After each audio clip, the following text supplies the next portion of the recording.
ખબરોમાં બન્યા રહેવા માટે બેલ આઇકોન દબાવો અને એબીપી અસ્મિતાને સબસ્ક્રાઇબ કરો। રાજ્યમાં બનેલી આગની ઘટનાઓ બાદ ગાંધીનગરમાં ફાયર વિભાગની ટીમ એક્શનમાં જોવા મળી।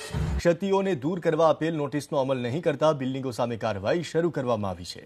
ગાંધીનગરના સેક્ટર 11માં આવેલ અભિષેક બિલ્ડિંગમાં ફાયરની અપૂરતી સુવિધાઓને લઈને સીલિંગ શરૂ કરાયું।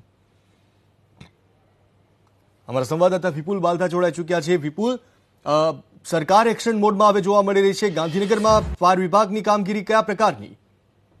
જી બિલકુલ, રાજ્યમાં જે પ્રકારે અગાઉ હોસ્પિટલો અને કેમિકલ ફેક્ટરીઓમાં આગની ઘટના બની હતી, ત્યારબાદ રાજ્યના તમામ ફાયર વિભાગ દ્વારા જે તપાસ કરવામાં આવી હતી તેને પગલે ગાંધીનગર ફાયર બ્રિગેડ દ્વારા પણ શહેર અને જિલ્લાઓમાં તપાસ કરવામાં આવી હતી। ખાસ કરીને ફાયરની સેફટીની સાધનો હોય પરંતુ તેમાં અપૂરતી સેવાઓ હોય તેવા 42 થી વધુ એકમોને નોટિસ આપવામાં આવી હતી અને દિન 10માં એક ક્ષતિઓ દૂર કરવા માટેની જણાવવામાં આવ્યું હતું। જ્યારે આજે ફરીથી 10 દિવસનો સમય જતો રહેતા જ ફાયર વિભાગ દ્વારા ચેકિંગ હાથ ધરવામાં આવ્યું હતું અને સેક્ટર 11 અભિષેક બિલ્ડિંગ જે હાઈરાઇઝ બિલ્ડિંગ છે કે જ્યાં આગળ કોમર્શિયલ ઓફિસો આવેલી છે ત્યાં આગળ હજુ પણ આ ક્ષતિઓ દૂર નહીં કરાતા આજે ફાયર વિભાગ દ્વારા તેને સીલિંગ કરવાની કામગીરી શરૂ કરવામાં આવી છે। ખાસ કરીને ગાંધીનગરના સેક્ટર 11માં આવેલા અભિષેક બિલ્ડિંગમાં આજે ફાયર વિભાગ દ્વારા સીલિંગની કામગીરી કરવામાં આવી રહી છે અને હજુ પણ જો અન્ય એકમો દ્વારા ક્ષતિઓ દૂર નહીં કરાય તો તે પણ બિલ્ડિંગોને સીલ કરવાની કાર્યવાહી આગામી સમયમાં કરવામાં આવશે।